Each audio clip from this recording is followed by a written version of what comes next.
What is up, Rad Potential YouTube? Welcome to today's video. I'm Mr. Rad, and I am on a quest to make 200 horsepower out of a Mazda RX8 for less than 20 pairs of Mazda RX8 seats invested in the total budget of the car. So we started with my 2004 Lightning Yellow Buzz, the RX8, Buzz Lightyear over here.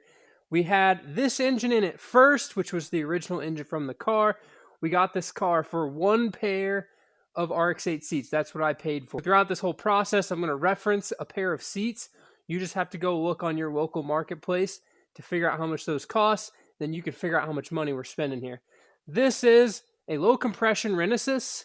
Low as in 70 PSI compression. It made 130 horsepower on the dyno after we did full bolt-ons on this car. So exhaust, mid-pipe, intake, tune, coils, all of that stuff. We then took this engine out and went with the famed internet hybrid Renesis. In general, I would say most RX8s that you're going to go buy used are going to need an engine at some point in your ownership, or at least just go into it assuming that you need to rebuild the engine at some point. As much as I love to say that rotary engines are super reliable, they are if somebody like you or I have owned them from the very beginning.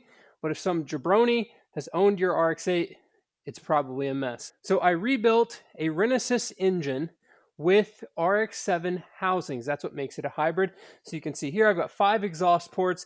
We tried this engine in A. I did a half bridge port in this engine as well, and honestly it was a super turd. So we did a 5-into-1 header, a whole bunch of crazy stuff. I tried different header configurations, and honestly, for the amount of effort put into trying to make a hybrid work, somebody like you who's not a super rotary expert nerd like me is going to struggle to optimize the hybrid in its NA form, when in all honesty, we could simply take a regular Renesis and just rebuild it back to factory specs and get pretty close to 200 horsepower, but that's not over 200 horsepower. In order to make 200 horsepower, I am resorting to forced induction. Now, we all know forced induction on a high compression engine is a little bit risky. These RX8s are 10-to-1 compression, but if you think about it, my low compression RX8 engine is exactly that. It's low compression, so it should like boost more than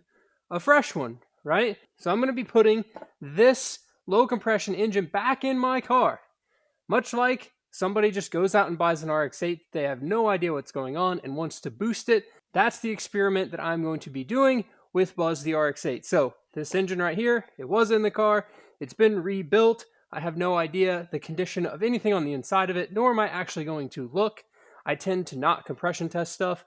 If it is running correctly, I'd just rather not know or be depressioned from depressed compression numbers. So we're going to be undressing this one, taking all the intakes, the wiring harness, injectors, the clutch and flywheel off. We're going to put it on this one. I might just clean this one up a little bit, but then again, typical RX8 life, got oil all over the back of the engine from changing an oil filter that's in a terrible spot. And then we're going to get this thing stuck in the car, and we're going to start looking at where can I fit my intercooler and how I'm going to mount and build a turbo manifold for this deal, considering we have 3 ports on the side. There's a big frame rail in the way, and, you know, we can't be going in with no little baby turbo here. We got at least something decent. A GT35 eBay Garrett knockoff. I figure it's going to sit somewhere up here in relation to the engine. So, let's jump right into it. I'm excited to put my car together, and I guess have taken it apart perfectly running 2 times in a row.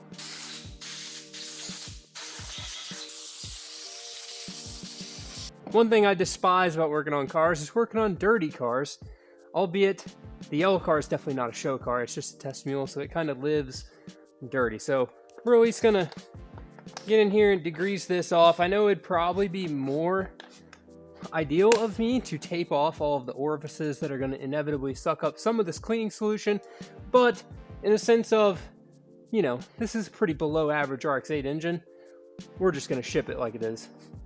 It'll be fine. A little bit of some wheel cleaner you know, it'll just clean the bearings on the inside of the engine too, right?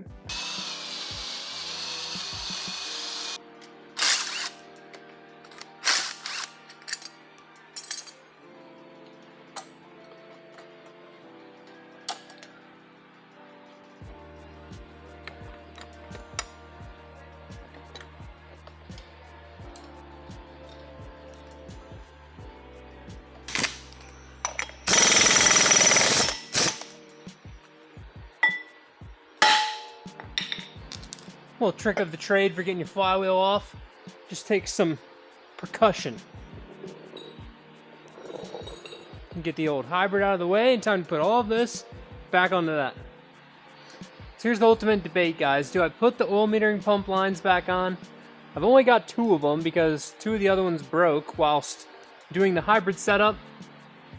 I was gonna just like silicone the end shut, but I feel like that's a little hackish, so I've got bolts I can put in these to actually block them off, and I think that's probably what I should do. Instead of trying to run 2 of them, I think I might just snip these 2 lines off as well. So I'm sorry if you need oil metering pump lines, but I'm gonna cut these, and then I'm just gonna block off all the ports on the engine. So, or I guess I could just glue the. Maybe I'll just do that. I'm just gonna epoxy the hole shut on the oil injectors themselves, and then put those back in there. Seems legit.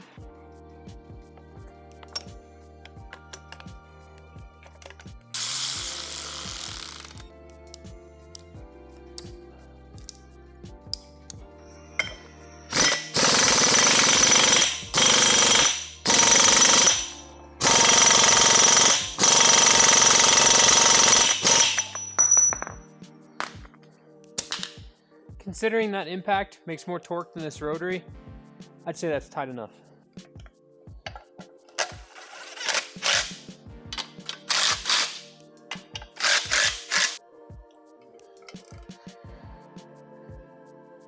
Since this is most likely going to be somewhat of the final form for Buzz the RX8, which is turbo Renesis, I've blocked the oil metering pump off, which means I am not going to be using the Zone adapter.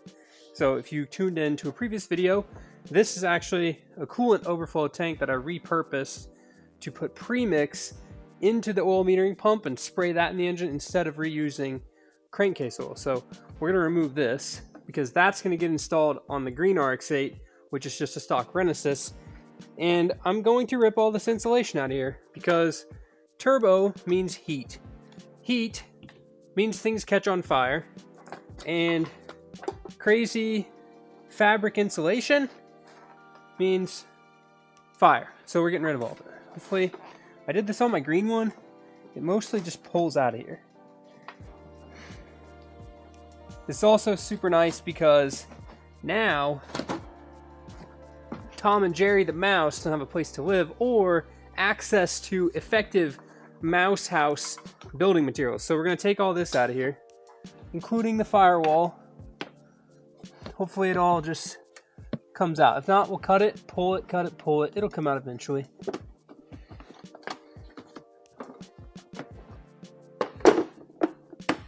We don't need that where we're going. Look at this cinematic masterpiece. Man, every time I try to do something, I feel like it's gonna fall over. The chain moves or something. It scares me. Can't be dropping my nice engine on the ground. Okay, back to focus. Cinematic masterpiece. Check this stock Renesis low compression engine out. Ready to drop back in to the yellow RX8. Let's get it done.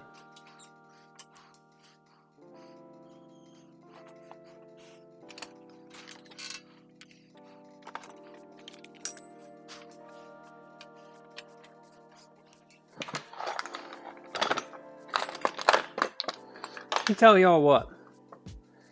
Putting an RX8 engine in, not that bad, honestly. However, not that good either. Still kind of sucks.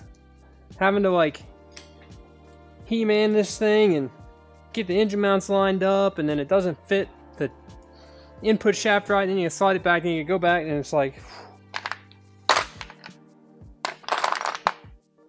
it's a lot of effort.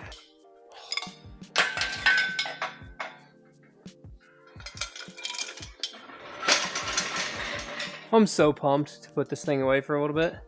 Ideally, turbo kit stuff, we can build all of that without having to like lift the engine out 4,000 times. So let's see where we can fit an intercooler and where this turbo is going to go.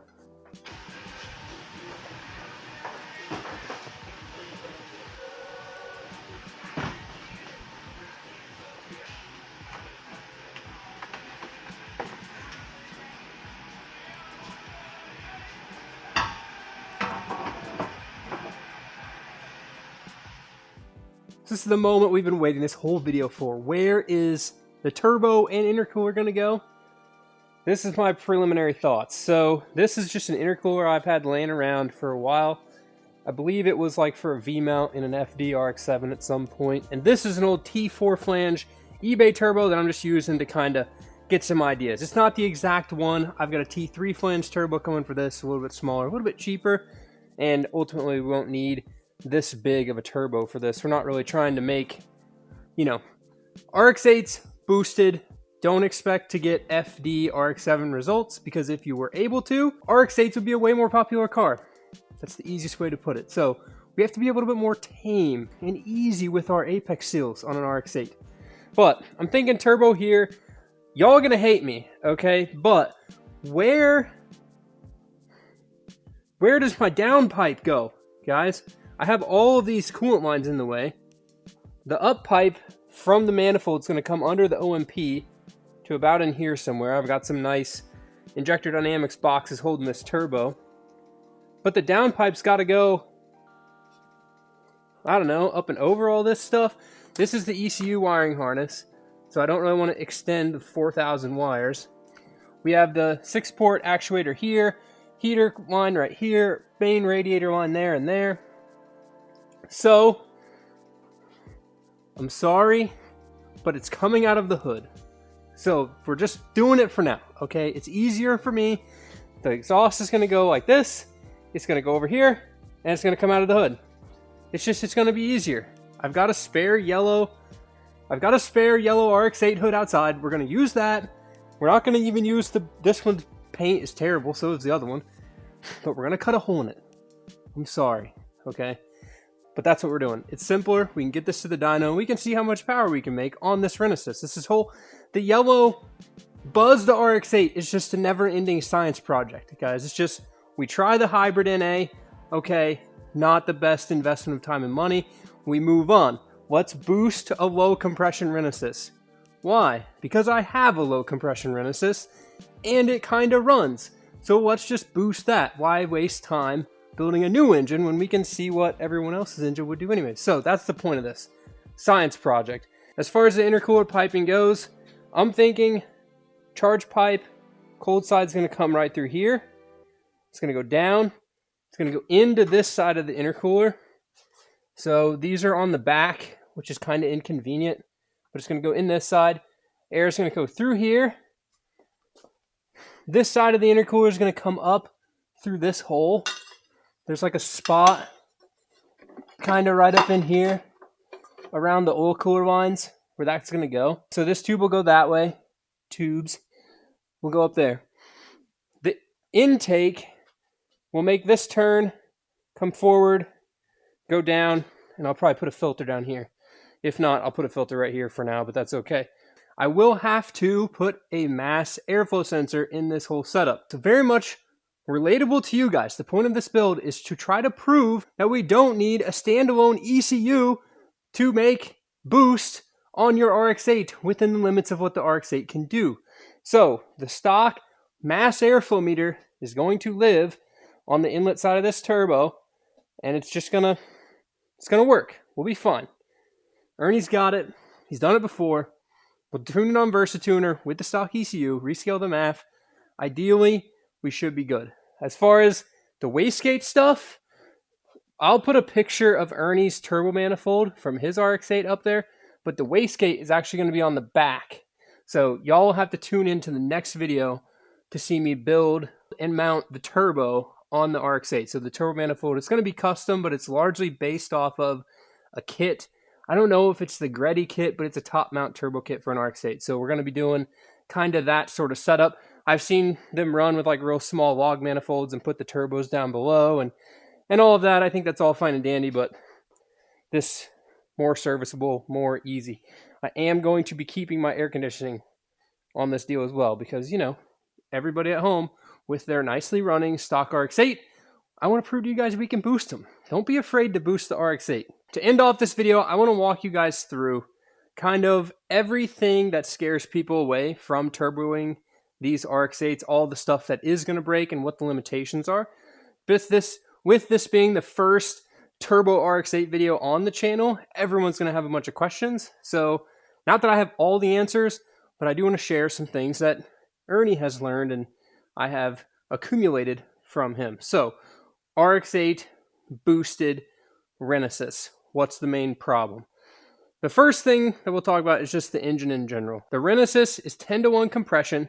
It has really short apex seals. We have multi-side port exhaust versus the peripheral port, as y'all remember from the hybrid series, adding all that stuff in. It also has a plastic intake manifold. So what in all that stuff is going to fail first? First things first, the apex seals. The apex seals are short, they're going to break. This one's got OEM ones in it, or at least if it does have any sort of aftermarket apex seal in it, it's just going to be a cheap replacement to OEM, not some crazy cool one. So I'm not going to push this thing very hard in the sense of trying to limit detonation inside the engine to save the apex seals. Once you have put aftermarket apex seals in your RX8 engine, they can take a decent bit of abuse. So Ernie's car at around 10 or 11 pounds of boost makes close to 300 horsepower on the same eBay turbo that I've ordered for mine and a pretty simple turbo manifold. So you guys will see throughout this process, like the setup that I'm building is very, very, very simple. It's not complex, no crazy 3-into-1 collector stuff. Like this is just a log with a turbo on one side and a wastegate on the other. That's it. So 300 horsepower, what's your limits? Ernie keeps breaking his front iron. He cracks it at the dowel. So on an RX8 Renesis, there's a weak spot, a small area in the casting around the dowel. That's where they break at that horsepower level. So the hybrid, the reason I've taken this engine out is that it is Renesis plates. So I would still be limited to the 300 horsepower number based on the dowel landing. So we're going to strengthen that engine up before it goes back in another car with a bigger turbo on it than what we're doing with the yellow car. Henceforth, boost the old Renesis. The second issue with boosting just a standard Renesis is that, and I'm surprised that this even happened, but Ernie melted the sleeves in the irons from excessive EGTs. So the exhaust sleeves that are like pressed in, I don't know if they're Inconel or titanium or something crazy, fancy stainless steel, but whatever those sleeves are made of, he had one melt and then contact the side of a rotor and it ruined his engine. So that was I don't even think that was at that much boost. It was on pump gas, which is why, you know, excessive EGTs on pump gas, everything runs a little cooler when you go to E85. So we will be trying E85 in this at some point, but we're going to have to up our fuel system in this as well. So I expect, talking about fuel system, the stock fuel system to barely be enough for 200 horsepower. I would be curious to go to like a Series 2 injector, which will bolt right into this. They flow more, so you can put 4 of those in the secondaries, rescale some things, and then now we've got more fuel, but we'll also have to go to an upgraded fuel pump as well. So inherently, the reason nobody turbos RX8s is because everybody thought they could turbo them like an FD RX7, and then they all blew up. But if you treat it like turboing a rotary engine made of glass, it'll probably live for a little bit safely, which we're going to figure it out. So with that, that's the end of today's video. Conceptually, we have planned out the turbo kit for Buzz the RX8. Drop all your questions in the comments below, guys. I want to know every single bit of it. What are the limits that you have found turboing your Renesis? Why are you scared to turbo your Renesis? To me, haven't been around Ernie's. He's had his for a while.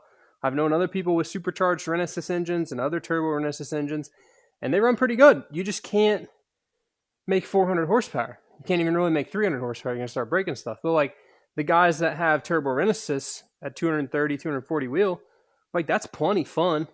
You know, if I had 80% of the horsepower of my RX7 in an RX8, it would rip. It would destroy a stock RX8. So comment below. Tell me what you guys think. That's where we're headed with this, and that's why we're headed this way with this. Most likely, you guys are going to see the car that the hybrid is going into before the yellow car is done.